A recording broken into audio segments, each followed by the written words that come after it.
The person who discovers Atlantis is going to be someone who is dumb enough to think that it's real, but smart enough to do the research. She was basically a princess, and eventually it ruined her life, and it ended her life. Study what we want to study, even if other people might think that we're weird.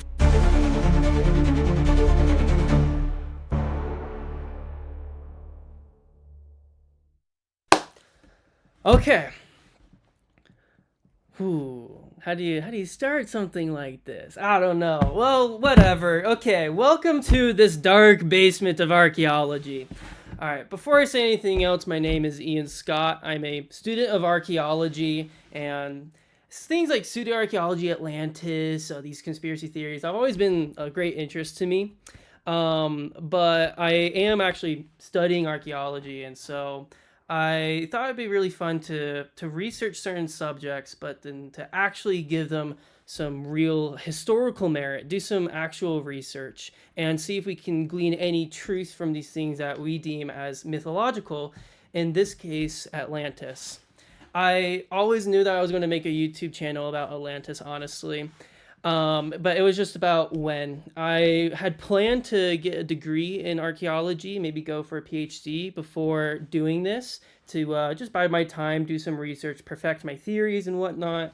But then eventually I had a moment where I decided that I just needed to just to launch, you know. So now here I am, and hopefully I do actually due diligence to Atlantis. And part of the reasons why I was a little bit hesitant to get right into it is because Atlantis specifically is actually it's not seen in a very kind light in most of academia. It's basically just considered a myth, fiction, and you know what? Fair enough. It's often like kind of lopped into pseudo archaeology and conspiracy theories, stuff like ancient aliens and whatnot. So yeah, I get why that happens. And for most of my life, I also was in the same camp of thinking that Atlantis was just nothing more than a myth. And then, kind of just by chance, I ran into some interesting things that led me down a rabbit hole. And now here I am. So, even though we are trying to do some. Okay. This is a weird one to transition to. I guess that just happens sometimes. You get something that's a little bit like, how do I get transitioned to there? Ophelia is a character from Shakespeare's Hamlet, and she was basically a princess who had a lot of people in her life that were controlling her and manipulating her, and she didn't have a backbone, basically. And so she just let people control her, and eventually it ruined her life, and it ended her life.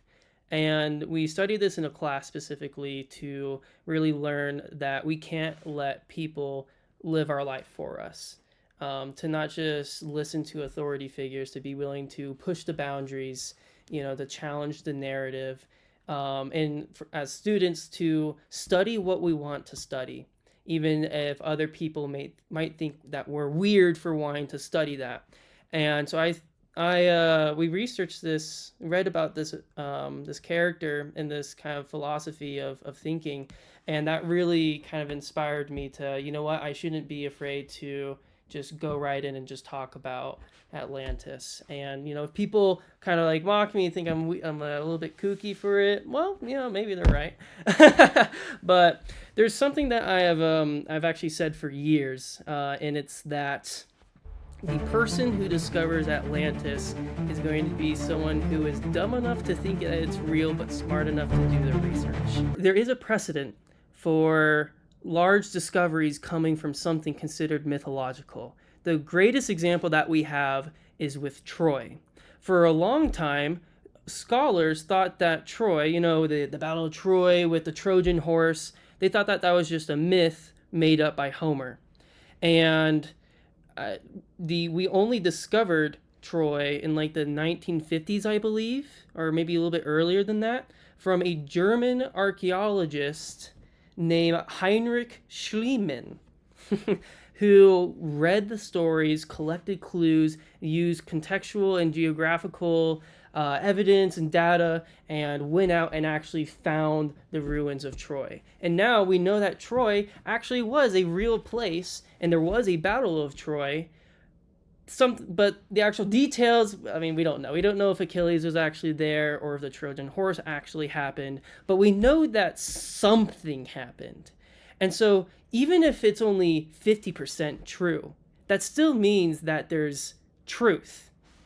And I think that that is important and applicable to how we view some things like Atlantis. That even if the Atlantis myth is only 50% true, that still means that there's something real out there. Without further preface, let's actually just get into the main meat of Atlantis. Our story starts with a man named Draco of Athens. He's known as being one of the first legislators of Athens around the year, I think it's like 621 BC. And what he's specifically accredited to is writing down a written law code, right? And these laws, as a lot of early law codes were, was very harsh. There was a lot of death penalties in this law code, which is actually where we get the term draconian from. In this new government, Athens was ruled by people called archons. And one of these archons early on became particularly famous. His name was Solon, and he is actually going to be one of our main characters for Atlantis. He's considered one of the 7 great sages of Greece. While he did not set up democracy himself, he definitely paved the way for it. Because, well, in despite of all these draconian laws, he rewrote this constitution which freed all the people from their debts and set up a lower and higher court system for appeals, and just did a lot of law reforms that really liberated a lot of people in a lot of ways. And he seemed very highly in this, except by the other politicians and people in power who didn't like that now that people had more rights. And so he set up this law code and in an ultimate power move just said sayonara and left Greece for 10 years because he didn't want the possibility of one of the other politicians tricking him into reverting one of his laws that was helping the people. His first stop in his journey, his 10-year-long journey, was Egypt, specifically in the city of Sais. I think it's Sais. This visit is confirmed by Herodotus, who came a couple hundred years later, but he was a Greek historian. And the Herodotus, as well as Plato, asserts that Solon visited Greece during the reign of King Amasis II. Now, there is actually some debate about the timing of when Solon went to Egypt and what king actually was there, because the traditional dating of when Solon started his journey was year 590 BC, and I think the problem with that is King Amasis wasn't the king yet, and so either it's actually a different king or Solon went a little bit later. And so I think the newer theory is year like 570 BC for when Solon went to Egypt. So we'll just kind of go with that. But and some scholars don't even think Solon went to Egypt. But yeah, whatever. But who was King Amasis, this king of Egypt? Well, he is actually kind of interesting. He technically wasn't royalty. He was actually a general under the previous king, King Apries, I think it is. And there was a rebellion in Egypt, and King Amasis was sent to quell this rebellion. Well, he actually became sympathetic to the rebellion, joined them, and overthrew King Apries. And an important thing is that King Apries, he used a lot of Greek mercenaries. And so his General Amasis, would have become accustomed to the Greeks. And evidently so, because he was kind of a simp for the Greeks. And let me explain. When King Amasis became king, he sent gifts to Greek temples. He actually married a Greek woman. And it's thought that he built an extension to an Egyptian temple to just talk about Greek culture and history, which we'll talk about more in this story. So it makes sense why Solon would feel comfortable going to Egypt. Actually, it was pretty common. There's actually there was a trading colony in Egypt called Naucratis, I think it is. And Naucratis is Greek citizens could live in Egypt, in this city, and trade. So, and that was really close to Sais. According to the record of Atlantis, where we get this from, Solon was treated like a celebrity in Egypt, crowned with honors, is what they said. The Egyptian priests were excited to have this famous Greek lawmaker in their midst and at their temple. And they brought him to the temple, and they were going to just have like a back and forth chat about ancient history, exchange some mythologies and knowledge and whatnot. And Solon was trying to talk about some of the ancient Greek myths, and the Egyptians kind of just laughed in his face.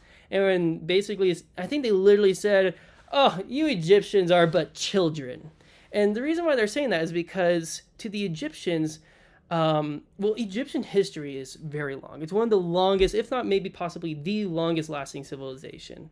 And so they have these records that predate Athenian society. And so they were saying, you're talking about these ancient stories, which you consider to be ancient. For us, that's recent history, okay? We got stuff that triples that in age. But they were saying, but hey, no big worries though. Greece, Athens, has some really cool history. You have some of the greatest deeds in ancient history. And Solon was like, what do you mean by this?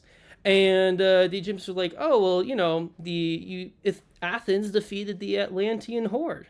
And Solon had no clue what they were talking about. And the Egyptians were kind of dumbfounded that, oh, you don't know this substantial part of your history? Well, that makes sense. You Greeks are like children. There is no Greek graybeard. That's actually a quote.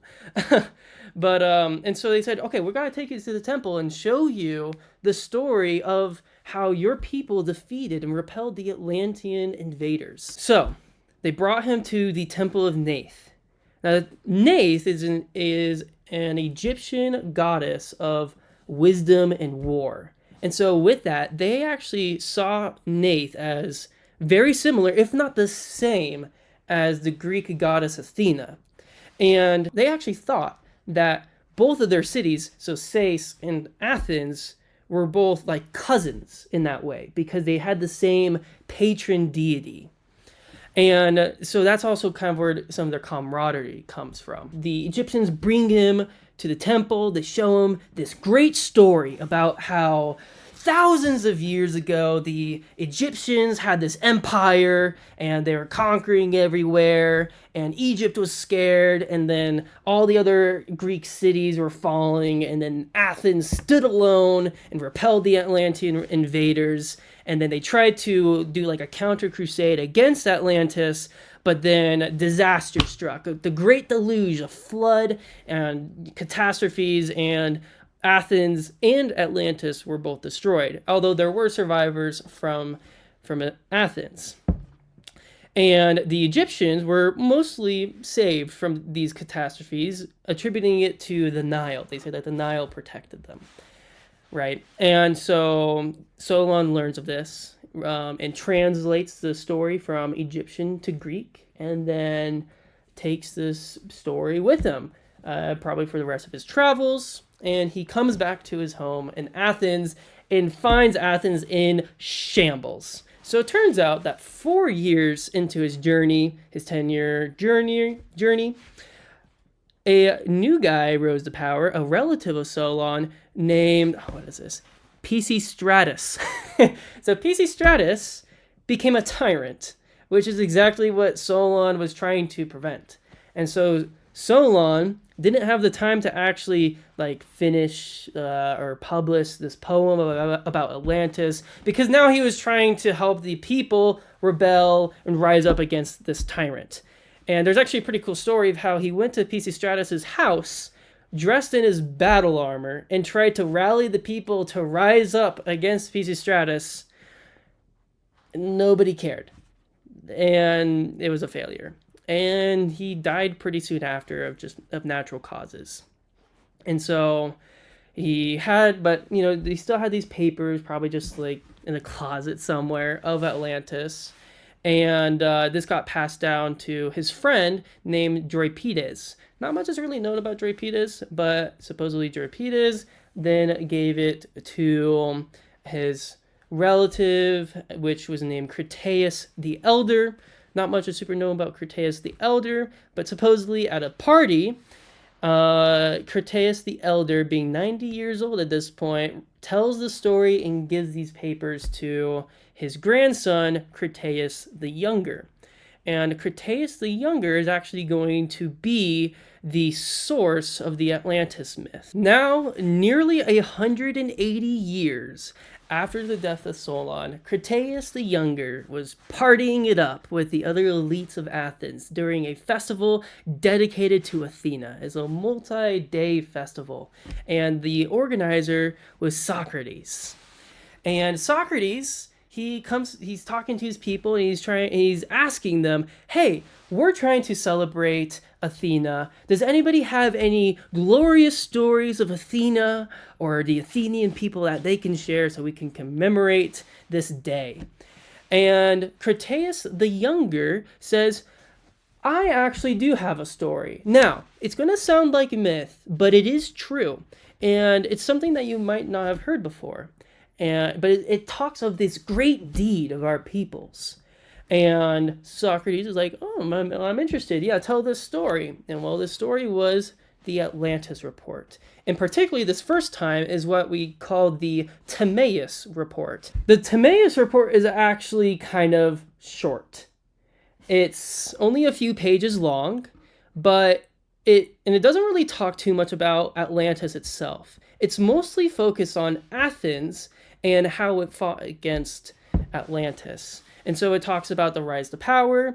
And this is also, the Timaeus report is largely where the story of Solon going to Egypt and where all those details come from is from the Timaeus report. It's basically Cretaeus giving some context, and then he just gives a brief rundown on Atlantis. So like, it sunk 9,000 years ago from the time of Solon, and yeah, we defeated them, and it was super good, and then we got destroyed, so not super good. And then he ends the report by saying, this is all I have to say today. However, I do have the notes, a copy of the story, and so when I go home tonight, I'll make sure to go over it more and try to memorize all the details, and tomorrow when I come back, I'll give a more detailed account of what happened.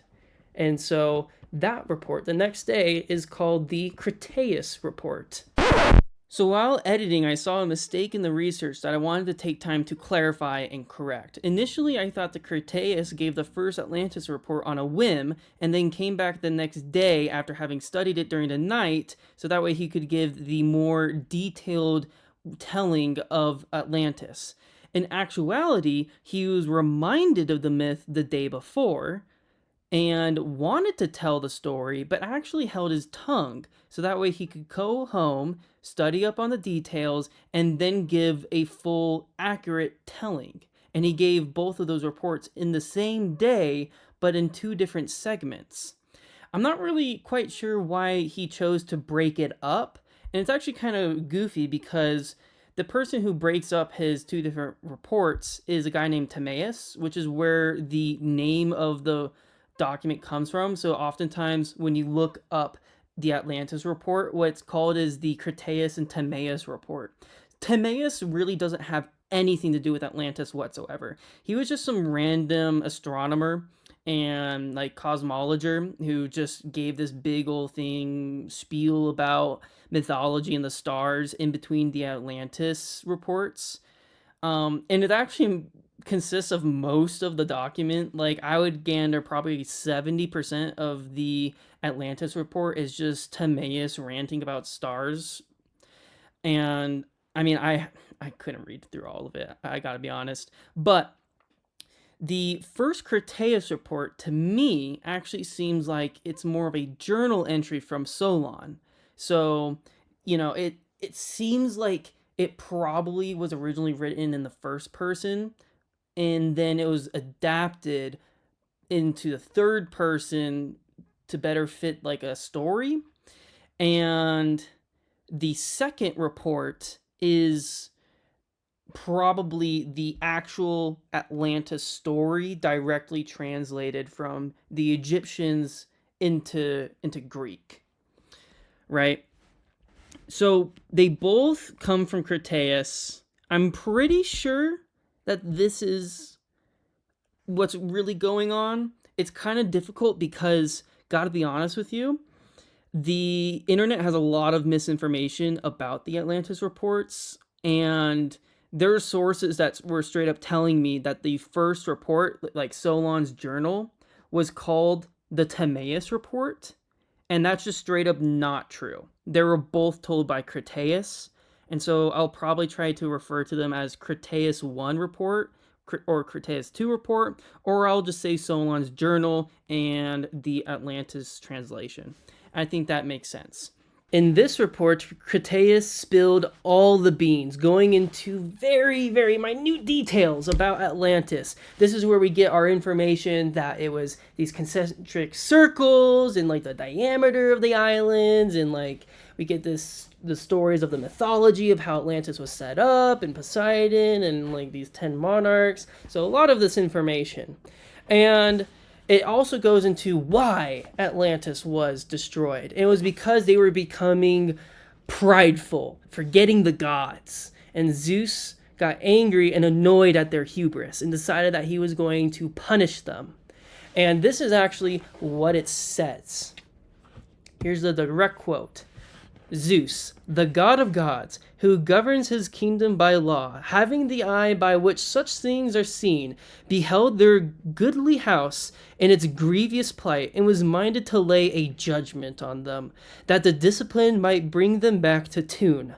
So he gathered all the gods in his most honorable residence, even that which stands at the world's center and overlooks all that has part in becoming. And when he had gathered them there, he said, that it ends. There's nothing more. That's the end of the report. It doesn't even talk about exactly what happened when Atlantis was destroyed, the aftermath. It just abruptly ends. It was left unfinished. And why? Well, quite simply, there's actually no primary records of this festival, of these people talkings in this conversation. All this information calls from something that we call the Atlantis Report, which was written by Plato probably around like 380 BC. And funnily enough, this report is also unfinished. Plato never published it, really. It only became known after his death. And there's a couple problems here as well, and that is that just the timeline, Plato would have been around 5 years old when this festival was happening. This festival most likely took place, if it did take place, it was like 420 BC. And so Plato probably didn't hear it firsthand. We don't know who passed it to him. Maybe it was Socrates himself, but probably not.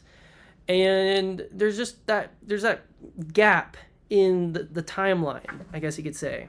But here's kind of like where we've been at, right? So the line of transmission, you could say, of all the mouths that the Atlantis myth has gone through is an ancient game of telephone. So this gap in the timeline, along with other details, has led to the prevailing theory called invention theory, that Plato just made it all up. As the Egyptian propaganda to promote the Republic, his idea of the ideal state. This is actually what his contemporaries said about the Atlantis report when it came out, not soon after Plato's death. So this has been the theory basically since we've known about the Atlantis myth. We've thought, this isn't real. And, fair enough. There's a lot of gaps, a lot of questions about it. But in the midst of all these naysayers, there was one supporter of Plato soon after his death. This guy was named Crantor, and he was a student of Xenocrates, a known philosopher. And he asserted that, no guys, trust me, this is real history, okay? And unfortunately, we don't actually have any first-hand records of Crantor and his work. It was all lost, which is surprisingly common for Greek historians, sadly. But we do know some of his ideas from a different guy named Proclus, who was actually a contemporary of Crantor. And Proclus was just compiling all these different theories and debates about Atlantis, and he didn't actually give much of his own opinions. He was just presenting other people's opinions. But one thing that he said, that Crantor said, which has always been very interesting, is that the Atlantis story was recorded by the Egyptians on a pillar in the Temple of Neith, and according to Crantor, it still stands. This ambiguous comment by Crantor has been the source of much speculation. For instance, was he saying that the pillar still stood when Plato was writing it? When Critias was talking about the story? Was it when Solon was still there? Was he talking about right now? The pillar still stands. How would he know about this? Did he go to Egypt? Did he see the pillar himself? Did he ask the Egyptian priest if it was still there? Or did he just make it up? Because this pillar isn't talked about in the Atlantis report by Critias or Plato or Timaeus. So where did Crantor get this idea from? We don't know. Debate between whether the record was on papyrus or on a pillar, like Crantor says, is actually a pretty big deal. And there's actually, when you stop to think about this, it actually brings up some other questions. Like, how did the Egyptians keep this record for so long? Because according to the Critias report, Atlantis sunk 9,000 years ago, which would be like 10,000 BC, almost 12,000 years ago now. And your problem with that is that nothing really exists from back then. And so let's say that soon after the events of Atlantis, you have the Egyptian society, which supposedly still exists, and they write down, what happens. And now this record that they wrote has to survive almost 10,000 years. How? Well, you're like, they wrote it on papyrus, and papyrus can, it can last a long time. And yeah, sure, if it's not in a human environment, it can last like maybe 1,000 years. I think the oldest papyrus that we've discovered is like 4,000 years old. So let's use that as the maximum lifespan of papyrus. So you have the Egyptian, he writes the thing down on papyrus. Well, every 1,000 years, let's say, you're going to have a new Egyptian guy come in and record it from the old decaying version of Atlantis onto a newer papyrus to preserve it for 10,000 years. Which means that by the time it gets to Solon, you've gone through at least 9 different, I guess, what would you call it, transmissions from copying it. And another problem there is that Egypt didn't keep the same language for 9,000 years. We actually pretty well know some of the changes in language from hieroglyphs and whatnot. And so we know that there is at least 4 major language changes, significant enough to where people, like someone from Egypt in the Old Kingdom, would not be able to understand someone from the Middle Kingdom or the classical era.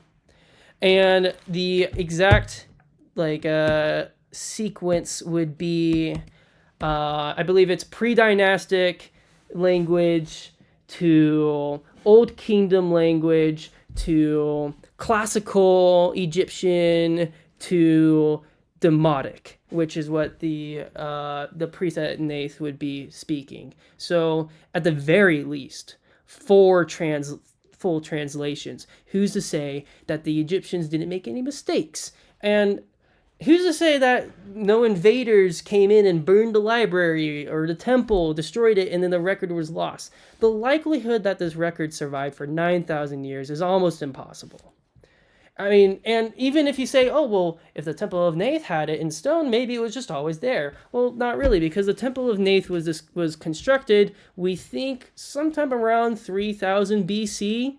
And even then, King Amasis is known for adding an addition to the Temple of Neith, and he loved the Greeks. So it's very possible that he's the one that, that had that pillar erected with the Story of Atlantis, because he's like, this is a cool part of Greek history.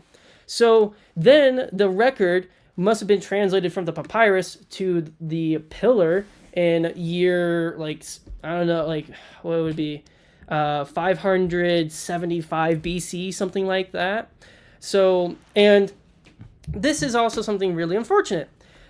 We can't confirm if this pillar exists. You might be thinking, oh, well, if it's on this pillar, maybe we can find it. No, you're not going to find it. Why? Well, because pretty soon after King Amasis died, which is in year 525 BC, the Persian army invaded. And the emperor of Persia, I think it's like Cambyses or something like that. I don't know how to pronounce his name, honestly. Whatever. That Persian emperor sacked, destroyed Sais. It's actually kind of funny how he waged war against the Egyptians. What he did is he put cats and dogs at the front lines of his own army because it's against the Egyptian religion to harm cats and dogs. And so that way the Egyptians wouldn't shoot arrows at the Persians. And it actually worked. The Egyptians refused to shoot at the cats and dogs, which allowed the Persians to just shoot the Egyptians. I think there is some like debate whether that actually happened, but that's at least a story, right? And according to, I think it's Herodotus, the Persians came through and just destroyed everything, burned temples to the ground, and specifically, they had something against King Amasis because the Persian emperor commanded that Amasis' body be pulled from his tomb and then beaten, stabbed, and burned. And then the entire temple leveled. And, well, some people think that, well, maybe the destruction actually wasn't that bad because your source is a Greek, and the Greeks don't like the Persians, so that's probably Greek propaganda. But in any case, I'll put on a picture of what the Temple of Neith looks like today. Yeah, there's nothing left. You're not finding anything. If we can't confirm that the pillar is real, and we can't confirm that Critias, the younger, actually talked to these people at these parties, and well, if we can't confirm that any of this actually happened, then what is real? What do we actually know that is real? Well, we know that Solon was a real person, and he actually did go to Egypt. We know that the Temple of Neith was a real place, that Amasis was a real guy who really liked the Greeks, and we know that Critias, the younger, the one who tells the Atlantis report, he actually is a real guy, we're pretty sure. He actually later in history becomes Critias the tyrant and terrorizes Athens. So that's interesting. But really everything else is subject to just be a complete fabrication. And so, I mean, that's why the prevailing theory is the invention theory. And so, I mean, well, is that it? One of the biggest criticisms with the Atlantis report, as we have kind of shown, is that it's essentially an ancient game of telephone from over 210 years. It goes from the priests in Neith, down to Solon, down to Critias, the elder, right? And so it's like, can we really trust all of the people down the line that the details never got, mistranslated or confused or lost or changed or embellished? Maybe so. It depends on how much you trust those individual people. Like Solon, I would say, yeah, you could probably trust him. Plato, maybe, depending on who you are. It just depends. There's an old Muslim scholar named Ibn Khaldun. He's known as the father of sociology. So he was in around 14th century AD. And he wrote this book called the Muqaddimah. And in this, chapter 2, I believe it is, he talks about the difference between sedentary peoples and nomadic peoples. And he, talks about one of the differences is that nomadic peoples have oral tradition, right? They recount their history through word of mouth, essentially. And they have these priests who are supposed to remember everything. Whereas with sedentary peoples, you actually have written records and tries to talk about which one of these is better. In traditional Muslim idea, both are just as good, depending on what your source is. Ibn Khaldun says, well, you should have a combination of both, more or less.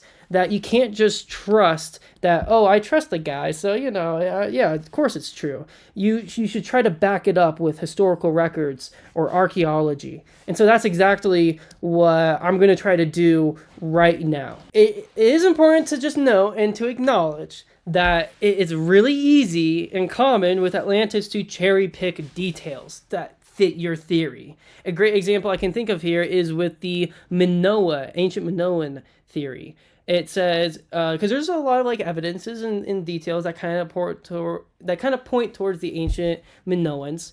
The biggest problem is that the story explicitly says that Atlantis was not in the Mediterranean. And so it's like, if you want to claim that it's the Minoan civilization, you either have to just ignore that detail entirely or come up with some convoluted way of like, well, the context and like maybe the translation thing. And so the reality is that almost no theory fits all of the details given. There's going to be contradictions, and you have to decide whether those contradictions matter or not. If, you have all these proofs and you have a couple of contradictions, does the evidence outweigh the contradictions? You kind of have to decide that for yourself when thinking of what theory that you want to subscribe to. And so with that, let's get ready for some hypocrisy from my side. So I think that there has been some sort of misunderstanding with the Atlantis report, specifically when they say that it was 9,000 years ago. I've already kind of set up earlier in the video why I just don't think that's true. It's just too long. Nothing would exist, right?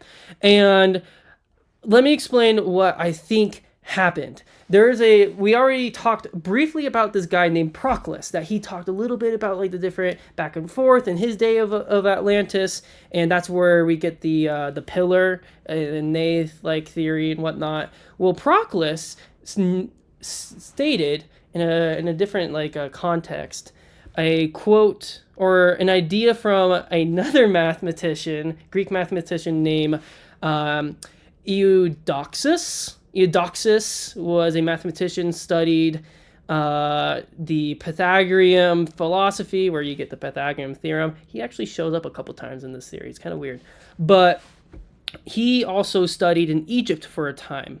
And according to Proclus, Eudoxus says that the Egyptians, quote unquote, call months a year. That is to say that sometimes they just will say, instead of saying, oh, that was this many years ago, they'll say it's this many months ago. And I think that might be what happened with Atlantis. What's up? Ian from the future. As I was researching for a future video, I found a quote from Diodorus that goes exactly into what I was just talking about in the past. Diodorus was a Greek historian who lived during the Roman Empire around the 1st century AD, and he wrote a book which goes over a lot of the mythologies and trying to contextualize it and make it make sense in a more modern sense, trying to ground the myths in reality. And so he gives some explanations for some of the crazy things like the long dates of Egyptian mythology. And this is an exact quote. The priests of the Egyptians, reckoning the time from the reign of Helios to the crossing of Alexander into Asia, say that it was in round numbers 23,000 years. And as their legends say, the most ancient of the gods ruled more than 1,200 years, and the later ones not less than 300. But since this great number of years surpasses belief, some men would maintain that in early times, before the movement of the sun had as yet been recognized, it was customary to reckon the year by the lunar cycle. Consequently, since the year consisted of 30 days, it was not impossible that some men lived 1,200 years, for in our own time, when our year consists of 12 months, not a few men live over 100 years. This goes exactly into what I was talking about with Eudoxus, that there is somehow this mistranslation between a year and the 12 months, and then confusing 12 months for 12 years, making certain dates or periods of time way longer than they actually are. And so if we apply this logic, the same logic that this renowned historian Diodorus applies to the Egyptian mythology here, including Alexander, then that would mean that the fall of Atlantis happened not 9,000 years ago, but 9,000 months ago. That it wasn't 9,000 years ago, but it was 9,000 months ago. Now, the only complicated thing there is that we don't have any examples in Egyptian records where they swapped it, where they counted time in months instead of years. They did use a lunar cycle, which is 28 days, for ritualistic things and like ceremonies, but not for historical accounts. But to me, at least, how I think of it is that, well, it's, the Egyptians like actually have their way of doing things, but what matters here more is, do the Greeks fully understand that? And did the Greek people, maybe Solon accidentally somehow, maybe when he was translating it from Egyptian to Greek, made that mistake? And then the next guy, maybe originally it did say 9,000 months, and then the next guy was like, who counts in months? This has to be years. And that's just what happened. And there is actually potentially another famous case of this happening. This is going to be pretty controversial, not going to lie, but it's in the Bible. It's in Genesis. Before the flood, you have these super long lifespans for these people. I believe like Adam supposedly lived to be 930 years old. Noah was 950. Methuselah was 1,200 years old. And this has been a source for a lot of concern and debate for some Christian historians and scientists, because it's like, how do you explain this and stay true to your faith and whatnot? Well, they just mixed that up, and instead of being 930 years for Adam's lifespan, it was months. And if we do the math there, the dates, the lifespans would be 77 years for Adam when he died, supposedly, 80 years old for Noah, and 100 years old for Methuselah. I mean, that seems like pretty normal lifespans. That's totally plausible.